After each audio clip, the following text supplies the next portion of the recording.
Bem-vindos! Hoje a gente vai mergulhar num dos temas mais importantes e, olha, fascinantes das Escrituras: o reino messiânico de Deus. Para a gente começar, fica aqui uma pergunta para pensar. Como é que seria um mundo onde a justiça fosse, sabe, perfeita e a paz duradoura? Imagina só, sem guerras, sem corrupção, sem sofrimento. Parece uma coisa bem distante, né? Mas é um desejo que, no fundo, todo mundo compartilha. Pois é, essa ideia não é só um sonho, não. As escrituras, que são a base da nossa análise, descrevem um tempo específico em que isso vai se tornar realidade. E o conceito por trás dessa promessa toda é o que a gente conhece como o Evangelho do Reino. E é muito importante entender isso aqui. Essa não era uma mensagem qualquer, uma nota de rodapé. A pregação sobre o Evangelho do Reino foi a mensagem central de Jesus Cristo durante todo o seu ministério aqui na Terra. O que é impressionante nessa passagem de Mateus é como ela mostra a escala global e a importância profética desse evangelho. Fica bem claro que a pregação dessa mensagem específica para todas as nações é, na verdade, uma condição para os eventos finais acontecerem. Ok, mas como é que esse reino se manifesta? As fontes mostram pra gente que ele não aparece de uma vez só. Pelo contrário, ele se desenrola num plano bem detalhado, com 3 fases distintas. Essas fases são como um roteiro divino. Começa com o reino da graça, que é a era espiritual em que a gente está vivendo agora. Depois vem o foco principal do nosso papo de hoje, o reino milenar, um governo futuro e literal de Cristo aqui na Terra. E tudo isso culmina no final, no reino eterno com a chegada da Nova Jerusalém. Vamos então mergulhar nessa segunda fase, que é o coração de tudo isso, o reino de 1000 anos. Um período literal de restauração completa. E olha só, aqui mesmo na Terra. E quando o livro de Apocalipse fala em 1000 anos, a interpretação que se apresenta é bem direta, literal mesmo.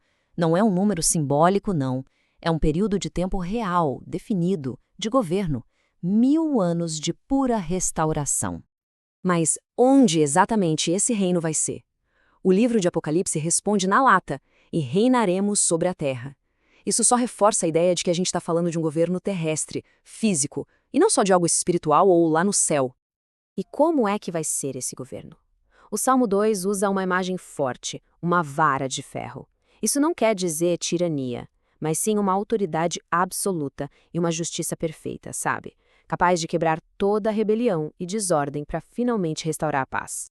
Então, o que a gente entende a partir disso tudo é que o grande objetivo do reino milenário é colocar as coisas em ordem. É um período de transição para subjugar todos os inimigos da ordem divina, um a um, até que a restauração seja total. Certo, mas como essa restauração vai ser na prática?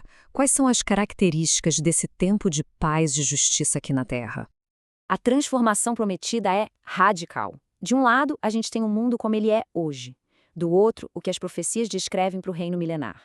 A mudança da água para o vinho, do conflito para a paz universal, da injustiça para a equidade, do sofrimento para a harmonia.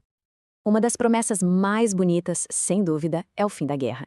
A profecia de Isaías mostra as nações transformando suas armas em ferramentas de agricultura. E mais que isso, elas nem aprenderão mais a guerrear. A própria ideia de conflito vai ser eliminada. E essa paz não fica só entre as pessoas, ela se estende para toda a criação. A imagem do lobo morando de boa, com o cordeiro, de predador e presa em harmonia, guiados por uma criança, isso simboliza a restauração da ordem original da natureza. E essa ideia se conecta perfeitamente com o que o apóstolo Paulo escreveu em Romanos. Ele descreve a criação inteira como algo que geme, que sofre, esperando ansiosamente por esse exato momento de libertação e renovação. Bom, tudo isso descreve um futuro incrível. Mas, e agora? Qual é o nosso papel hoje? O papel de quem acredita nisso? A resposta está numa ordem bem direta: negociar os talentos. Essa palavra negociai, que Jesus usa na parábola das minas, não tem nada a ver com uma espera passiva. O termo original em grego, pragmateuomai, é pura ação. Significa se ocupar, investir, trabalhar com garra para multiplicar aquilo que foi confiado a cada um. E como é que isso funciona na prática? A missão para hoje é bem clara: pregar ativamente esse evangelho do reino, ser testemunha, ajudar a estabelecer as bases e, principalmente, usar os dons e talentos que cada um recebeu para esse propósito. Então fica claro que toda essa atividade hoje é a resposta à parábola, né? Enquanto o homem nobre, que representa Cristo, foi tomar posse do seu reino, os servos dele receberam a tarefa de trabalhar e investir até ele voltar. E qual é o clímax desse reinado de 1000 anos? Depois que todo o poder e toda a força contrária a Deus forem destruídos, ainda vai sobrar um último inimigo. E como a Escritura diz, o último inimigo a ser aniquilado é a própria morte. Esse é o ponto final da restauração. O que nos leva à nossa reflexão final. Diante de uma promessa tão grandiosa de restauração, a pergunta que fica é: como essa esperança toda molda as nossas ações agora? Sabendo desse futuro, como é que a gente negocia os nossos talentos hoje?